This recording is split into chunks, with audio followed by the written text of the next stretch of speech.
What's up? What's up? What's up?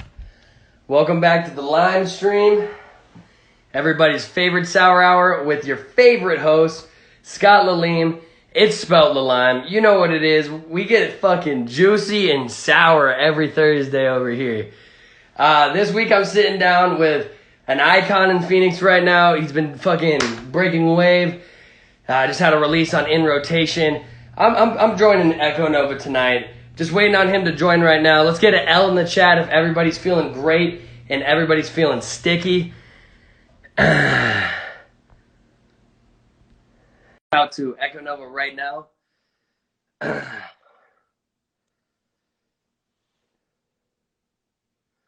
L's in the chat. Hey! What's up, man? Hey, how's it going, man? Doing great. How's video looking and sounding? Sounds great. You look great. You're moving pretty fluently. All right, beautiful. Sweet. Welcome to the Lime Stream. It's everybody's favorite sour hour. I'm your host, Scott Lalim, spelled Lalime, man. What we like to do here is we like to talk a little bit of music knowledge. Every 3 questions, we like to dive into what I call the Lime Time, where we answer questions from our friends here in the comments. And how I like to get it all started out is just getting a simple background knowledge on yourself, how it started out, and where you really grew a love for music from. Yeah, it all started from when I was really young. I was like 2 years old. My parents signed me up for piano lessons. So I started learning the keys when I was like 2 years old. And from there, I got into bands in middle school and high school. And then middle of high school, I got into EDM. I found discovered deadmau5 and progressive house and that whole genre.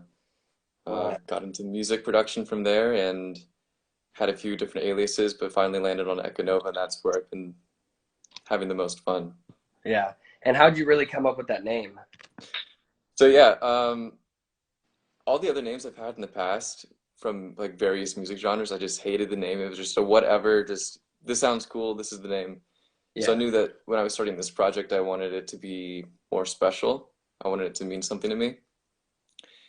And I knew that I was really focused on it, like creating a new sound. Like that was, even from day one, that was like my mission. So I used the word echo to mean sound and nova, which means new in Latin. And I just misspelled the words and mashed them up together. So it's EKONOVAH is like supposed to mean new sound. Oh, wow. That's actually pretty dope, dude. Very dope. Thanks. Very dope. Thank you. And you said you learned keys and stuff. On most of your tracks I've heard lately, you've been kind of like, I think I've heard of a good amount that have your own vocals on them. When did you start like really singing on your own tracks and really figuring out that you had like a voice to sing? That's brand new. That started like maybe about a month into quarantine.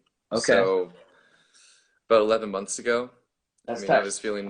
Everyone was feeling really emotional, I think, and especially me. So somehow that just inspired me to start singing, and I was really struggling working with vocalists already. I was just not, I'm maybe not the best collaborator when it comes to working with vocalists.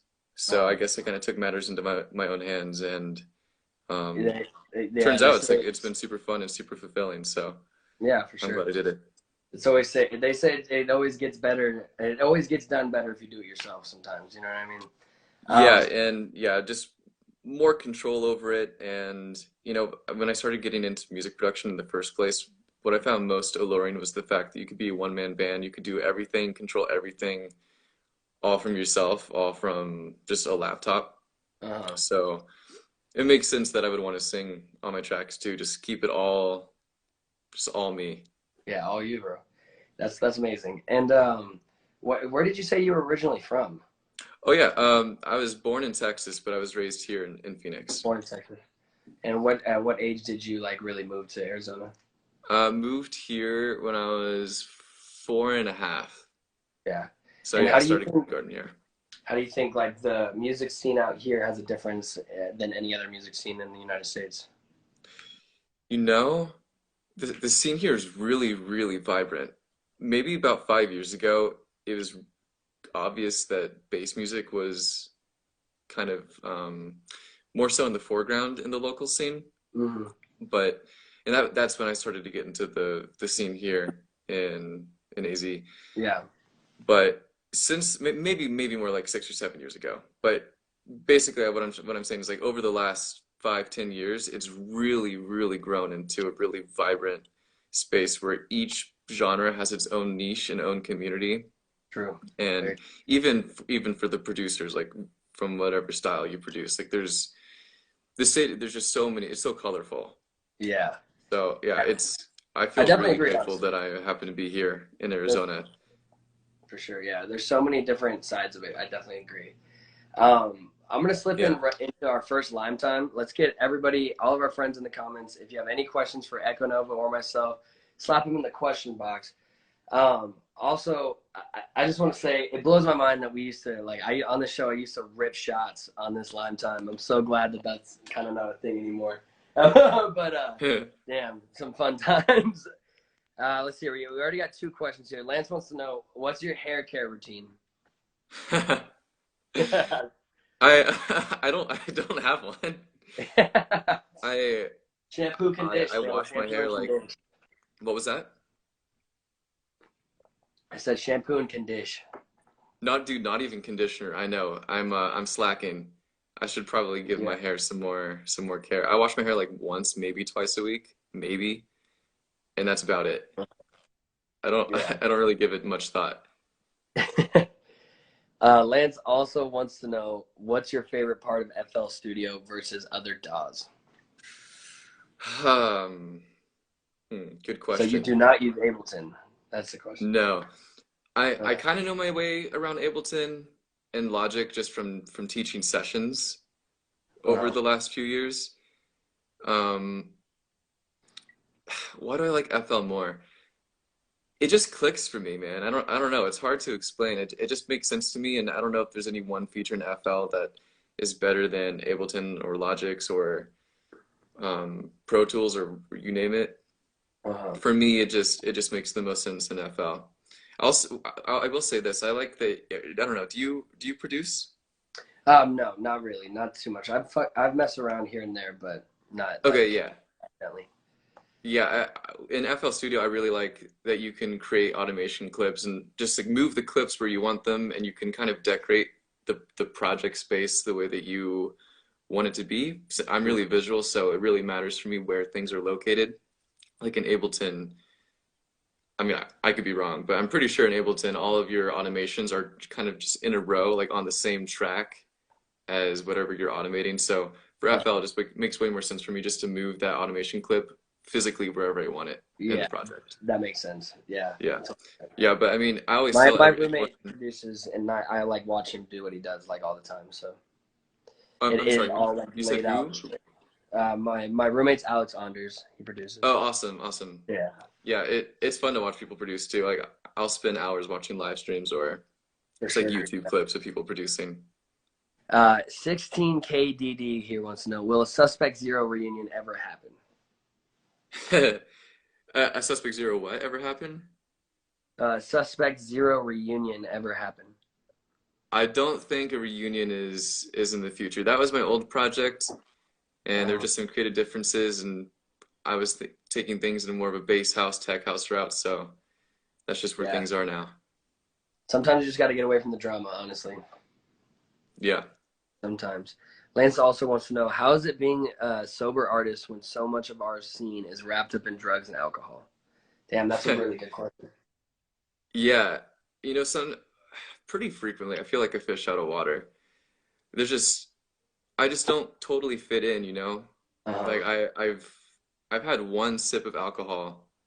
Actually, I've had a few sips, and each sip of alcohol I've ever had hasn't been intentional. Hmm. I've never smoked, I've never done any drugs. It's just never interested me. It's never piqued my interest. I just haven't had any desire. So I feel it. sometimes I do feel like a fish out of water, or like I can't really fit in with the group. Like I have some DJ friends that before I was friends with them, I was afraid that they like wouldn't think I was cool or like want to be friends with me because I just didn't have the same lifestyle as them. Hmm. But of course, as we all know, the people in our scene tend to be really awesome. So everyone's Yeah. very accepting, and I a lot of people are actually, especially when I was younger, when I was like 19, before I could even drink, before I didn't have to put X's on the back of my hands when I went to play a show. The DJs that I would open for would always tell me, like the guys who had already had and gals who already had more experience than me would always pat me on the back and say like, yeah, it's good you're not getting into this at such a young age, because I guess, you know, you always hear the stories of people messing up with substance, but Yeah, yeah, it's just never been for me. never been for you. So have you never ever once tried it or never gotten drunk at all? No, no, That's so crazy. I That is know. actually so crazy. How old are It's you just now? my, right now I'm 23. 23. My Well, parents same never here. drank too much when I was growing up. Yeah. I just wasn't around Honestly, it. yeah, I was honestly heavily influenced. Like not influenced, but I was around it a lot. So I can honestly see coming from a different perspective if it's not like brought into your life or you see it a lot or you kind of have like that one moment with it, you're never gonna really have that curiosity or interest to want to do it. Like honestly, Exactly, yeah, that makes sense to me. Like yeah, if my parents, for example, had like would drink more frequently when I was younger, then I probably would now. Yeah. yeah, yeah. I feel you. Who is your dream collab? 16KDD wants to know. Ooh, who's the dream collab? If we're talking EDM, man, that's so hard to say. Chami maybe? Chami's up there. I really like Max Styler. He comes to mind too. I don't Oh know. yeah. He's a really big influence of mine. Outside of EDM though, Tame Impala. I mean, if we're talking dream collab, I'm obsessed with Tame Impala. Oh So yeah, that's my answer there. for sure. I've never ever got to see them live. I've heard it's pretty rare and pretty amazing.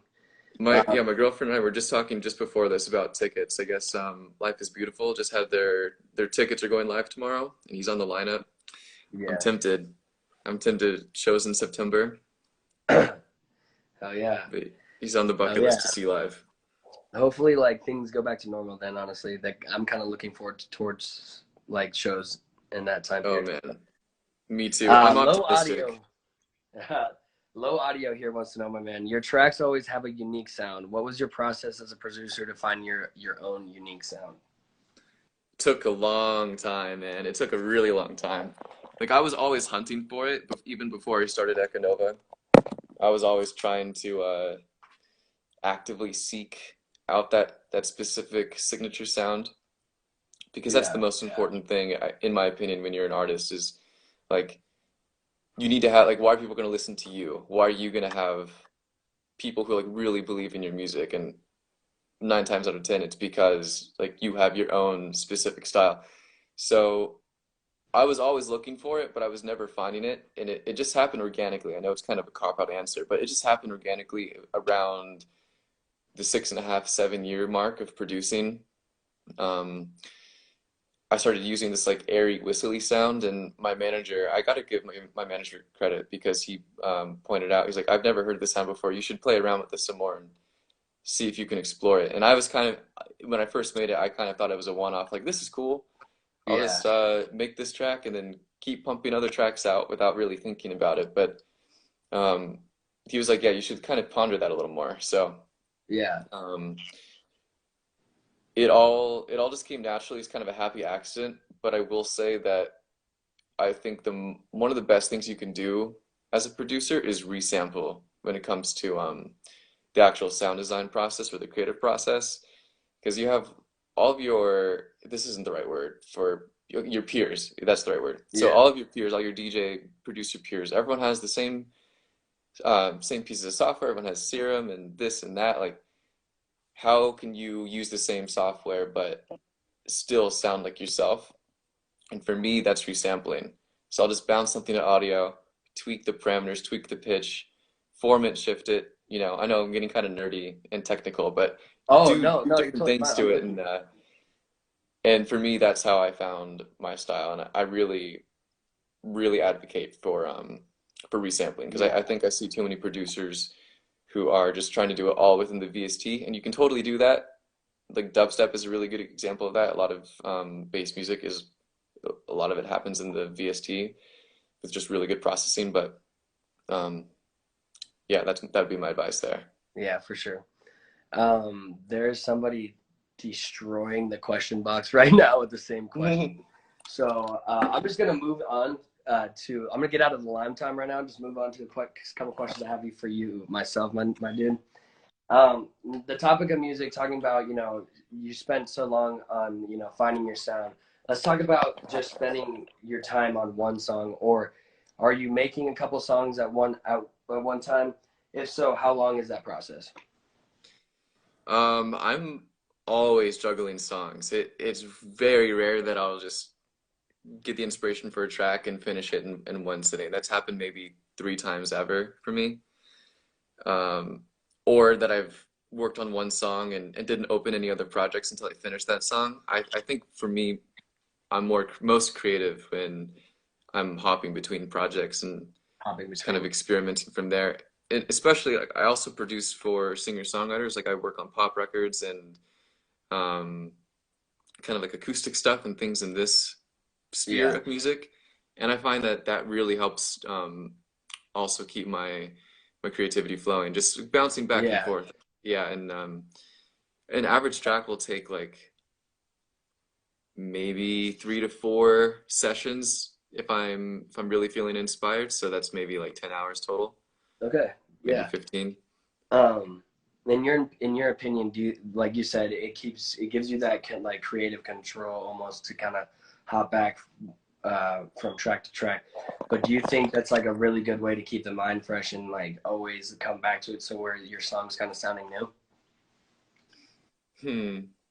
Yeah, I guess maybe that's part of what I'm doing subconsciously, is trying to prevent my ears from getting too used to the same sounds. So it's refreshing that way. That's actually interesting. I haven't really pondered that before. Yeah. But yeah, I think you're onto something there. Like when producing the song Epiphany, how long are you spending on a track alone like that? And where does the inspiration come from, like the wonky sounds and the drums? Did you say the beginning? I said the Epiphany. Epiphany. That's a good question. How long is that? I don't remember. That's one of those tracks where I have absolutely no recollection of producing it at all. It's like the entire process of it is just not in my recollection whatsoever. For sure. Well, if you want, let's just dive in and talk about your latest track, Irrational.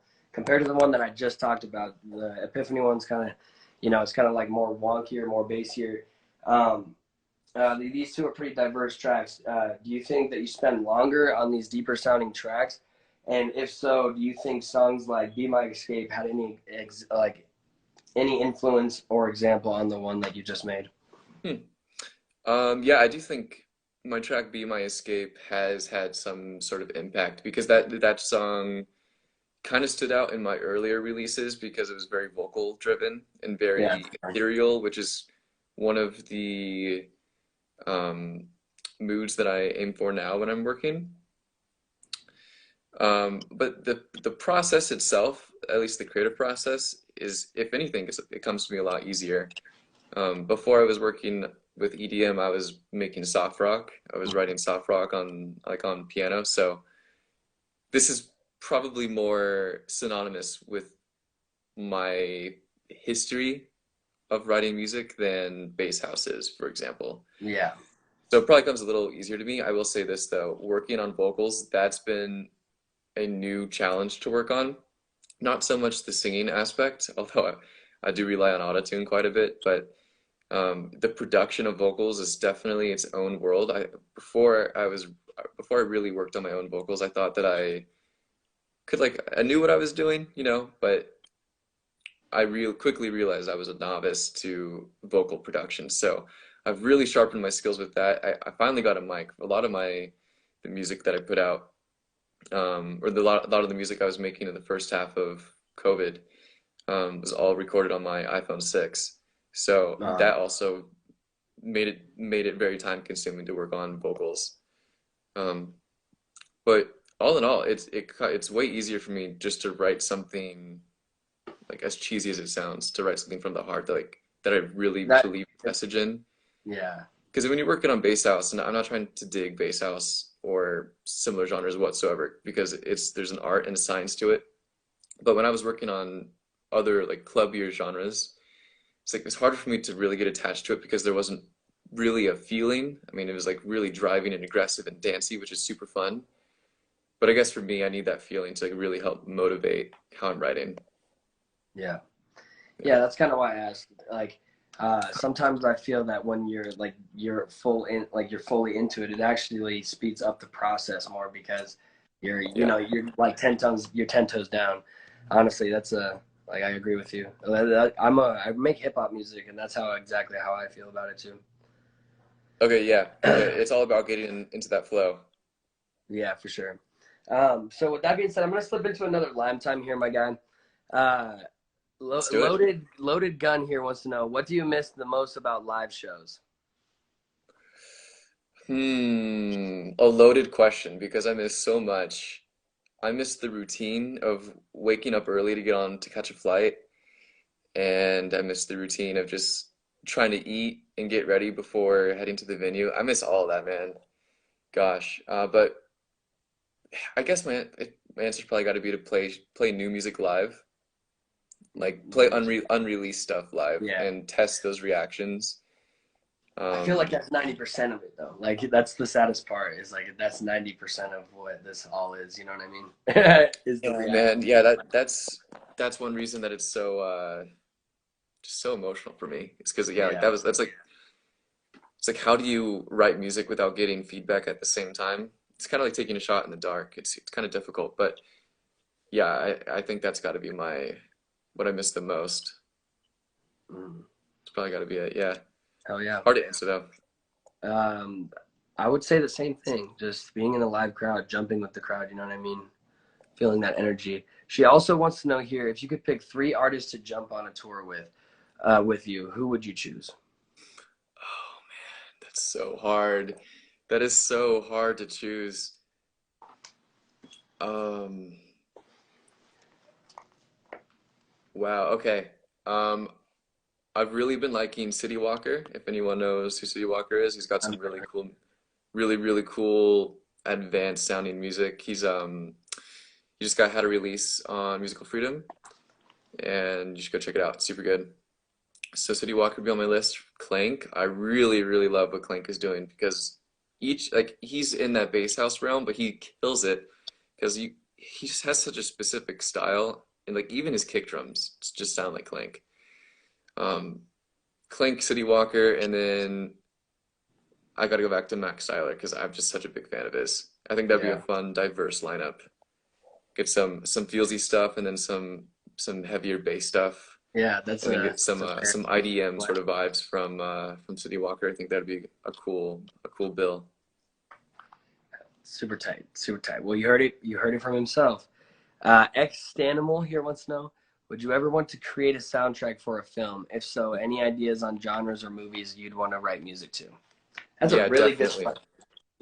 definitely. I'm not that well versed in film music and soundtrack music, but Um, I absolutely love, I used to write that style a lot actually. Before I started Ekonova, kind of in this in-between phase as I was switching between um, aliases, I was writing a lot of like orchestral sounding music, things that I thought would sound good in a film. And I actually have a few openers that I've made to open my sets with that really borrow from that style of songwriting, Hmm. and they make for really cool intros to sets, especially for festivals. Yeah, Um, so in the meantime, I'll definitely be trying to incorporate more of that style just into like live EDM sets. But man, that'd be very I would. interesting. Honestly, I'd love to see that. Honestly, that'd be Oh pretty. yeah,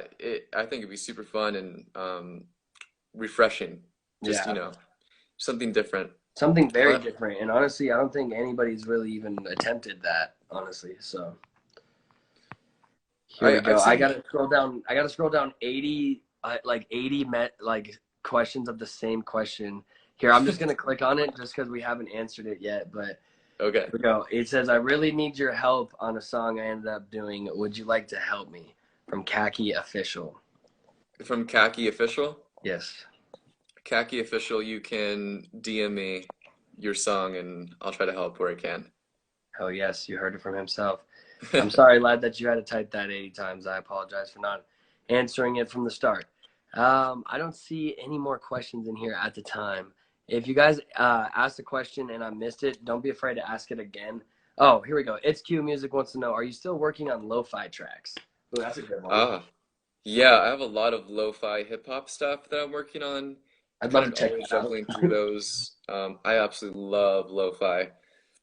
And for a while that really influenced my my songwriting. Like Iris, for example, the B-side of the beginning EP, it's kind of like a lo-fi bass house track, which Uh, I think was a cool hybrid.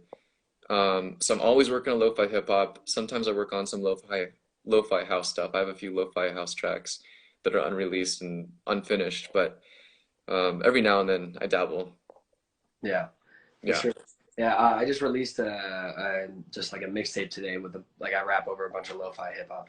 Oh, nice. You got to send that to me. I would love to hear. Yeah, I'll send you the link after we're done here for sure. Yeah, please. You do you Um, listen to Chilled Cow?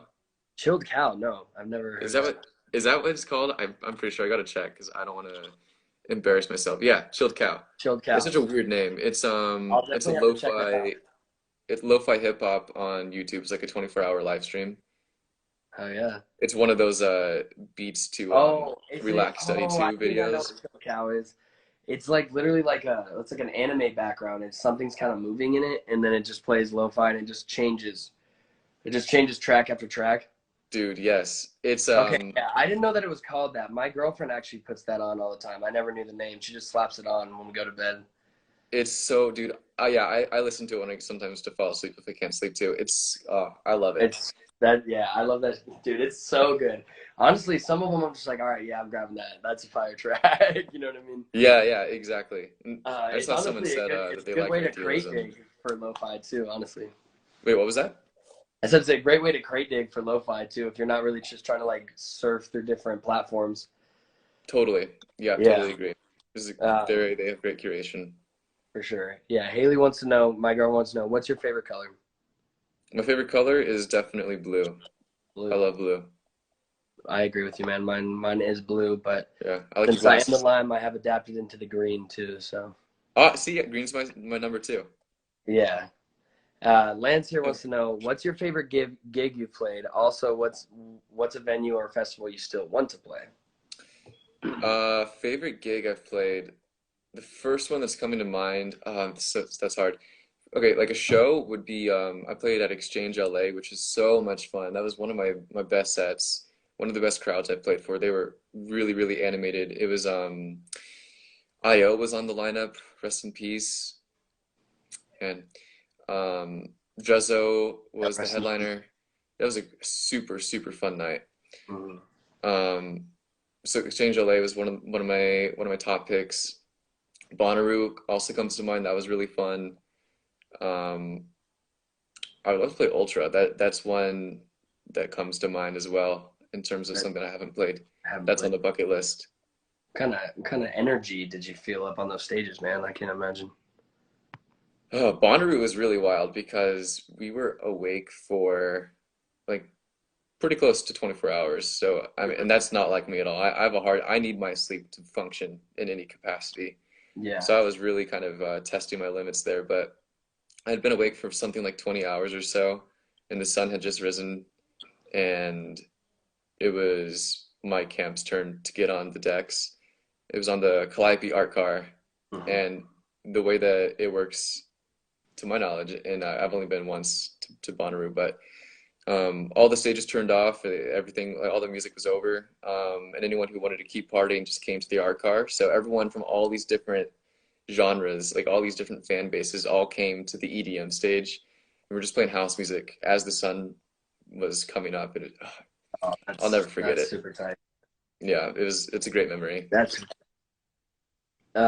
like I went to a couple of EDC like after parties at the camp EDC where they were just playing house music throughout the whole sunrise, and that was pretty amazing too. Yeah, my Never manager on was that level at that though. too. He said it was amazing. What do you say? Yeah. Um, I said never on that level though. That sounds a little bit on a different platform there. You know what I mean? Dude, Loaded, it was amazing. yeah, I can't imagine, honestly. Loaded Gun here wants to know what song in your playlist would people be the most surprised about you listening to? That's an amazing question. I actually had a That similar is question in an my. amazing question. That's yeah, I love that question. Um, First one that comes to mind is Leave the Door Open, I think the title is, the new Bruno Mars and Anderson .Paak, which I absolutely love. I actually really like R&B, soul, funk. I really like that sphere of music. I find really inspiring. Um, Yeah. so yeah, I love stuff like that, and Daniel Caesar, Tom Misch, those are all coming to mind. So I guess I think people would find that surprising. I'm not sure. Yeah, that's honestly, I wouldn't expect you to be listening to some of those. Maybe the There other was one, a point in just because time. you played piano. You know what I mean? Yeah. There was a point in time where I listened to exclusively Big Room. I know. I can't believe I used to do that, but in like the 2015 era when Big Room is all the hype, that's like all I listened to in my free time. Yeah, and But yeah, from there I started listening to R&B and then yeah, a little bit of hip hop, not too much, a lot of lo-fi, still a yeah, lot of house. and yeah. I say the piano thing because when I was in choir throughout high school. Like I would just experiment with just a different, like a different genre almost every day. You know what I mean? Just to try to keep that like variety broadened. You know what I mean? Yeah, I think that's important to Yeah. keep everything broad. X Staminal here wants to know what is your least useful plugin versus most useful plugin? Okay, in terms of effect plugins, probably okay, I very rarely use chorus effects, so I don't find chorus to be that useful. Instead, I like to use um, the modulation coming off of a reverb, so you can just use reverb as a detune essentially. And at the same time, my most used is reverb. I use a reverb plugin called Arts Acoustic, which is so good. It just gets the job done. I love the way it sounds. It's such a clean sounding reverb. It's called Arts Acoustic. I use it on all of my tracks, and like one of my specific sounds that I use, one of my effects is like reverb swells. A lot of people notice that like in my sense of like swell of this reverb, and that's all from this Arts Acoustic reverb plugin. So it's like on most of my effect racks in all of my tracks. Oh yeah. Let's see. Don't see any more questions right here. What's your personality type? Who's that? Your Yogi Chef wants to know. That would be INFP, which I don't remember what that stands for, but I know it's introverted, and then yeah, I don't remember the last three, but um, yeah, INFP type. Apparently, we're the least common personality type. Least common. Uh, I us actually don't know INFP. mine. That's a great question. So, What about uh, you? Do you know yours? yeah, I don't know mine now.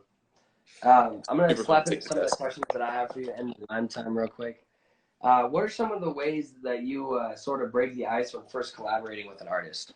Mm, Probably finding common ground when it either comes to similar musical tastes or just like lifestyle in general. Um, I think it's really important to seek like a friendship. There's a Mhm. lot of people in the music industry try to, kind of ride each other's coattails and climb the ladder, so to speak. But um, if you just approach it as like I'm here meeting a new friend and then we're gonna make a song together, I think that'll result in a more organic process. Yeah, It's just like being friendly and being myself, yeah, exactly. finding common ground. Let's talk about the relationship that you've created with Masteria. How did the two of you end up meeting? I'm sorry, how did the two of us do what? End up meeting? In a meeting, okay. Yeah, sorry, you just cut out there a little bit.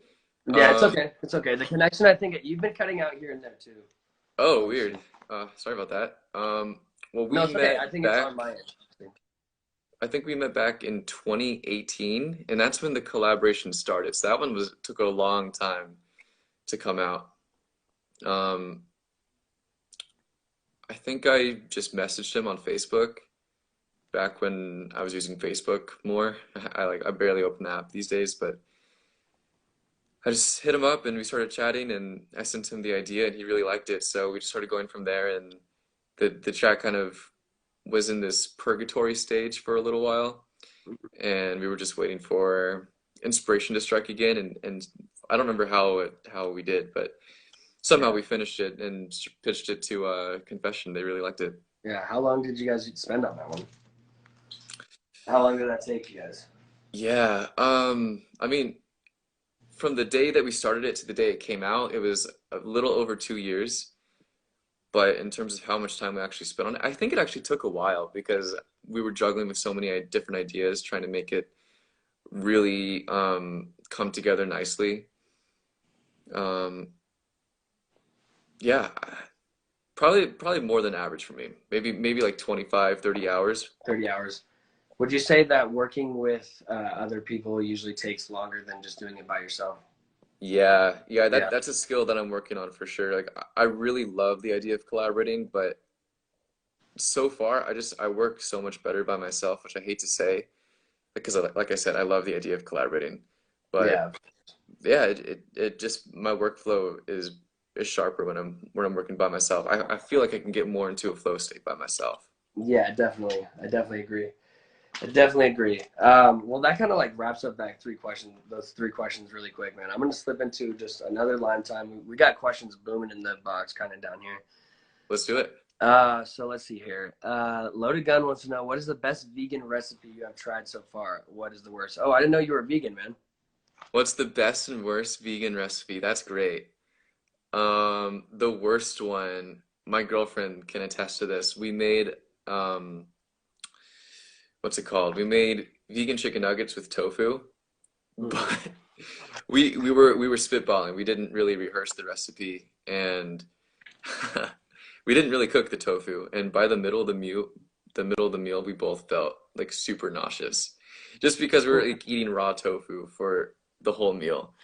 Um, Uh, that's rough. I know where we messed up. We didn't cook it. We thought we cooked it. We just didn't. But that's probably the worst one. And the best one, maybe I made some tacos recently. Again with my girlfriend, who's also vegan. She's a vegan chef, Hmm. and it's just I hadn't had a taco in a long time. It just came out really good. I've been craving tacos. I really love curries though. Curries is probably my favorite dish.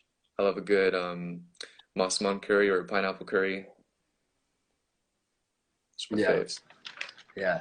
I honestly, I love grilling up tofu though. If you cook tofu right, it's really good. I really do Dude, agree. yeah, it is. Yeah. Especially with a proper marinade. If just let it, if Oh, it's only for like bro. an hour or two, Yeah. it really It's pops. amazing. It's honestly just I'll take it over Yeah, chicken. I'll take it chef's over kiss. steak. Like, I really like um, marinating with lemon. It'll like it pops in your mouth, kind of like Sprite does. mhm. It almost feels carbonated. Yeah, for sure. Definitely. 16KDD here wants to know, do you have any more flips coming out on SoundCloud? Loved your mix of sun and moon. That is a Thank good one. you. Yeah, I do have some that are in the works, and I don't know which ones I'm gonna put out or when I'm gonna put them out, but I'm kind of, like I said earlier, I'm kind of always juggling um different different flips and tracks and remixes and official, non-official. So I've got some in the works, and my management and I have been talking about when we'll put them out, but we just haven't settled on a date yet. Yeah, But hopefully soon. definitely. Definitely. Actually, that can kind of rolls right into some questions that I have for you myself, my dude. Is like, let's talk about some of the friendships that you've made throughout your career and how some of these friendships have really taken you to the next level. Yeah, it's all about who is like supporting you and who you're supporting. Two of my closest friends, I lived with Noises, who was the vocal feature on Medicine, Okay.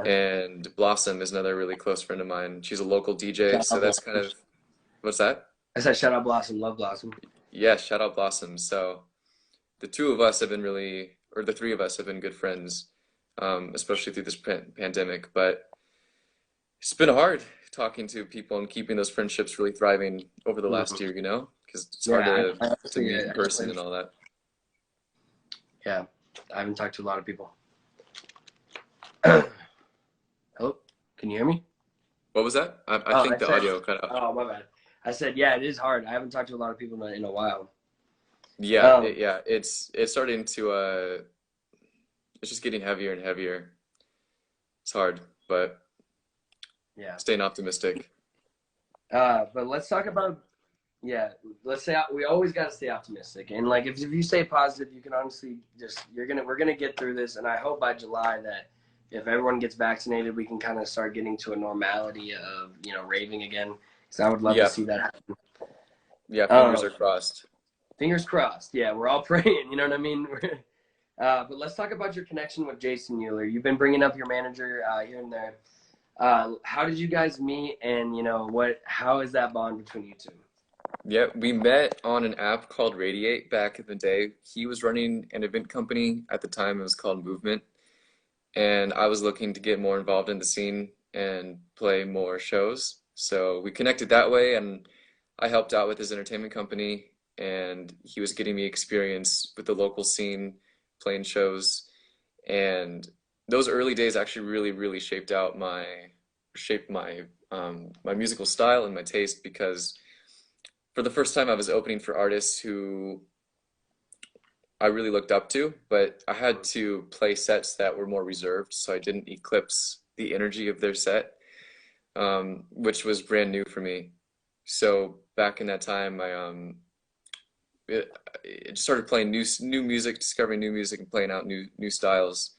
Um, but then from there, Jason ended up working with Relentless Beats, and we've been together ever since. I think we met in 2017, so maybe it has been 4 years. If not 4 years, it's coming right up on four that we've been working together. Yeah, that's crazy. It's crazy. He's been It with me seems through all the that transitions. yeah, it seems like Yeah. he's like your right hand man. It seems like he's really got your back, and that's shout out to Jason Euler for that, man. Shout out to Jason. Yeah, You both have been killing it, dude. So shout out. yeah, thank you. Yeah, And he really believes in the music too, which is so important for management to like really be batting for you and to really believe in what you're doing. So yeah, I'm grateful for him. yeah, for sure.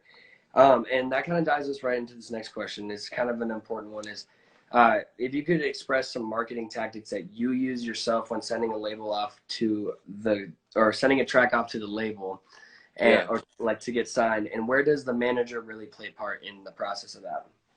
Yeah. So if you don't have management, which I think is a lot, is most of smaller artists, um, the traditional way is just to have the email of the label or the A&R and just keep it short and sweet. Send them a SoundCloud or Dropbox playlist of your music, at least a couple tracks so that the label has some stuff to choose from so they get an idea of what your style's like. Um, and just send a follow-up message a week or two later, maybe a little longer, depending on the label, because they've got so many demos to listen through. But yeah, just keep it short and sweet. Make sure your downloads are enabled, and just keep your fingers crossed. Another tip could be just to interact with the label's social media, um, so that way you're not just kind of like gimme, gimme, gimme. You're giving too. Um, and just creating that relationship is really important. But you asked when the management steps in. So if you do have Yeah, management, it kind of it's like a two dual. It's like a dual part question there. yeah. So yeah, if you do have management, it's helpful because they might already have connections and relationships and friendships with these labels. So that's one plus. But the process is essentially the same of what your manager would be specifically typing out in that email or in that DM. Um, and then from there, it's just the waiting game, waiting to hear back. Like I, from the time that I pitched a song and signed the contract, it might be like a year Yeah, until the for track sure. is out. So it's Yeah, all about waiting and being patient and yeah. working while you're waiting for that track to get signed. And the crazy thing about like the scene that we both work in is nothing here is like It's maybe you have those rarities, but nothing here is really like a night and day thing. It's all a long process. You know what I mean? That's what I've come to learn the hard way, and even the musicians that I work with. You know what I mean? So Totally. yeah. It's always a long haul kind of Mhm. picture.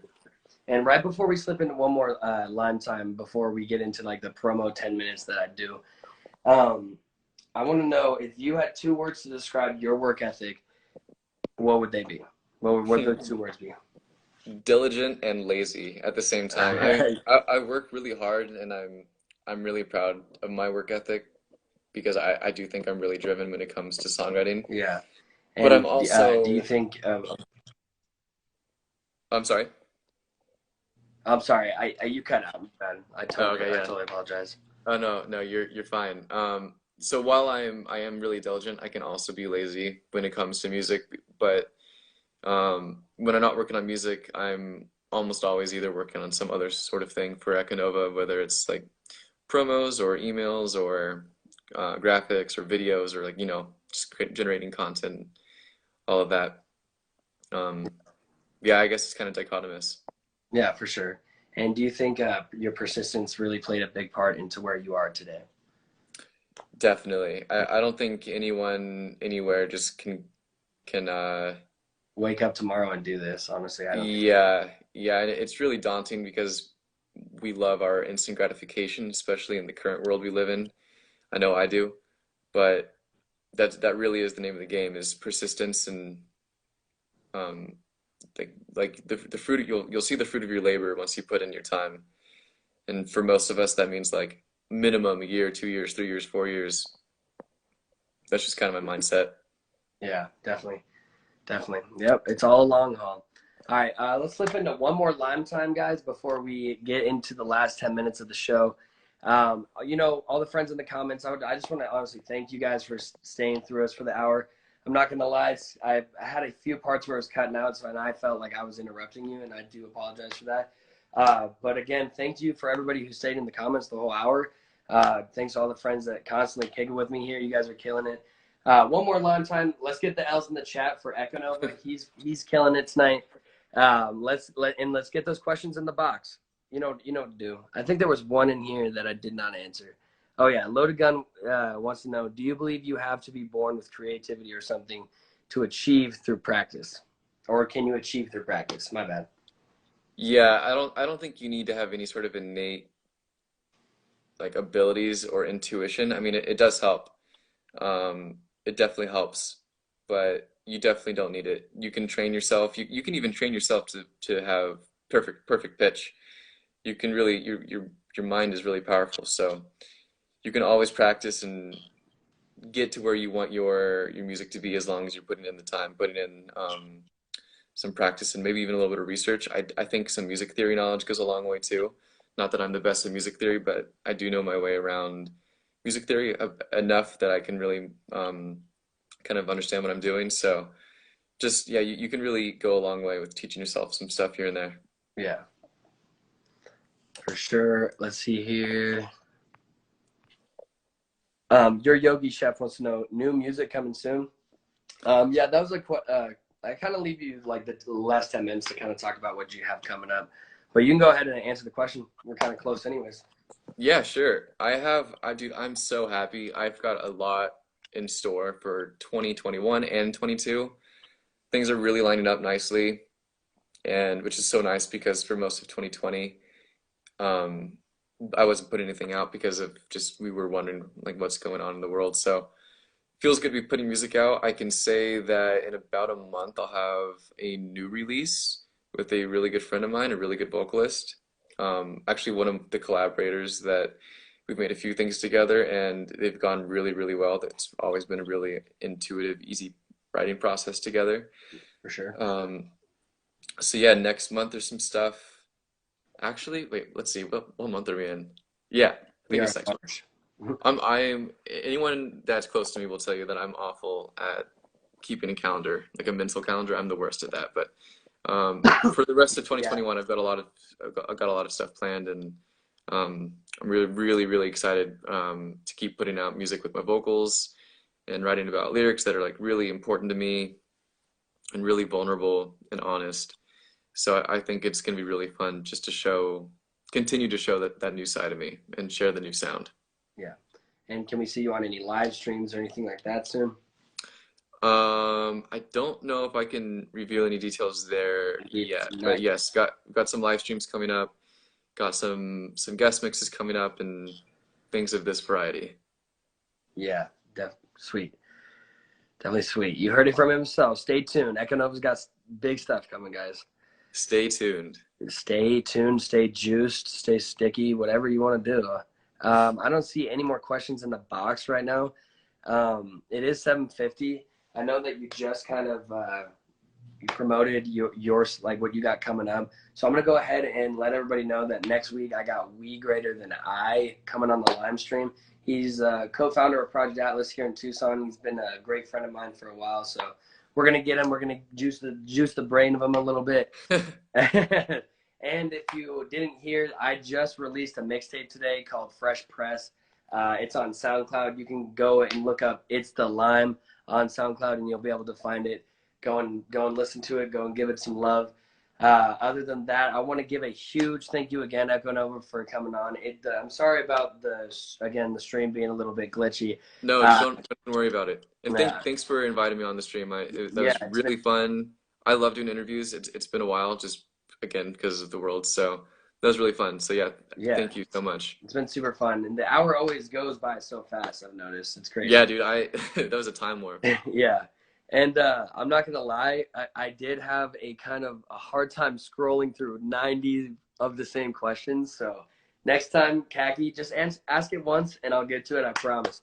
Other than that, thank you again, man.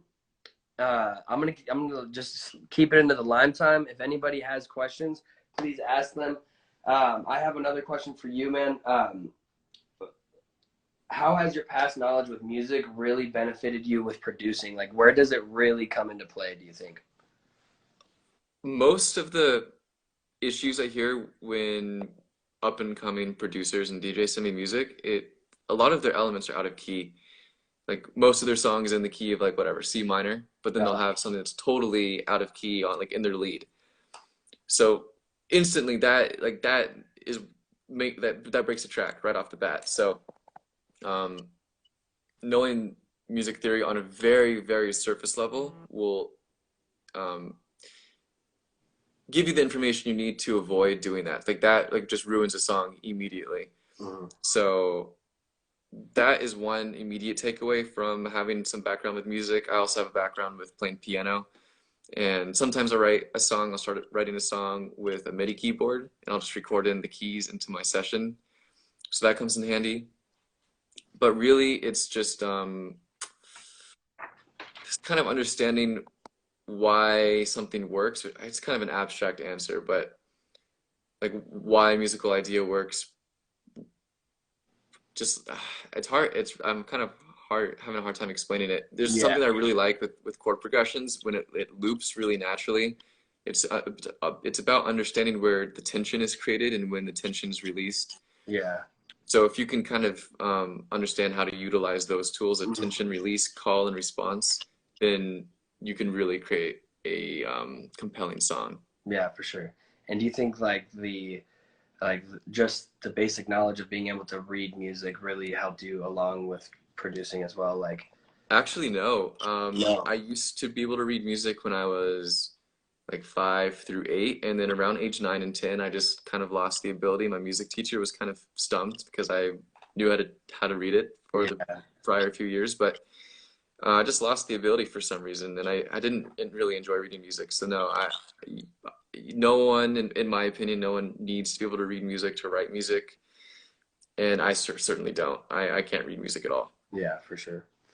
And what are some of what this is a question I missed earlier. My bad. I'm getting a little cotton mouth here. No problem. It was what advice can you give to like up and coming producers that really have a hard time with collaborating with people? Like yeah, you talked about breaking the ice, but what's one way that they can kind of just like do it without kind of feeling pressured? You know what I mean? I've had a lot of people that I work with come up and talk to me like, man, I get so pressured because I want to take it all in by myself, and it's really not like that. It should be a 50-50 project, and Right. I kind of want to like dig deeper on how, you know, you can make it seem like it's a 50-50 project. You know what I mean? Yeah, a really easy way to achieve that is right off the bat when you're pitching a collaboration idea to someone, send them an idea that's very unfinished, but still has the DNA and the essence of the track. There's so many times that someone sends me a really cool idea of a track that's like 85, 80% there. And they say, hey, do you want to collab on this? And I kind of do, but I also kind of don't because it's already so finished. So if you can hit the ground running at the right stage, if that makes sense, by having the right amount finished of the idea and then pitching that, I think that's a really good way to put the right foot forward, just to keep that even collab all the way down. Yeah, for sure. And then also not letting your ego get in the way because myself and I know a lot of friends that have vented to me in the past have been like, hey, I really like this song. It's really cool, but I want to take it this way, but they want to take it that way. And you just got to find a middle ground. You got to find a compromise that keeps both people happy. And sometimes that's hard, but I think that's what a collaboration should be Yeah. at the end of the day. The happy medium is the goal. You always got to Yeah. get there. Yeah, exactly. Keep it 50-50. It is 7:56. We got 3 minutes left. I just want to let everybody in the comments know if you have any questions left, you can still slap it in the question box. We will answer them. Last question here at EKONOVAH that I really have for you is how long do you usually spend crate digging before shows, and or how long do you think you spend crate digging a week? When I was playing shows, it's definitely tapered off just because of many shows. I've just been doing story time episodes, which hasn't required as much work. But I would do it, I guess, mostly when I was traveling or when I was waiting in the hotel room. That's what, like in the beginning of 2020, end of 2019.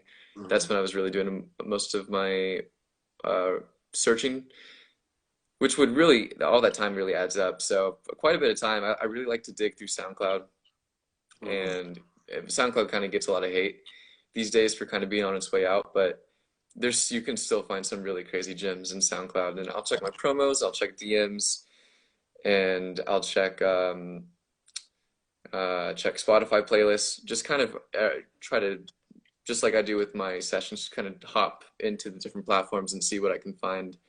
And then once I get bored of one platform, to hop into the next. YouTube is also a really good one for finding new music. Mm-hmm. Yeah, I've actually heard from a lot of people that they've been using YouTube a lot more lately. Yeah, I myself just use SoundCloud or Beatport or places like that for sure.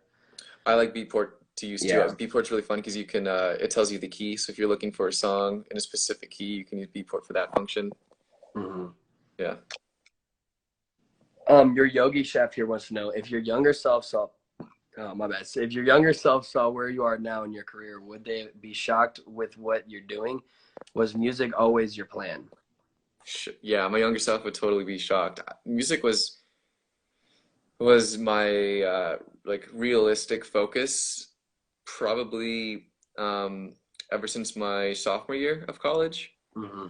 So what is that, like 4 years? Like for the last 4 years, that's really been the main focus. You explained that a little bit earlier too, yeah. Yeah.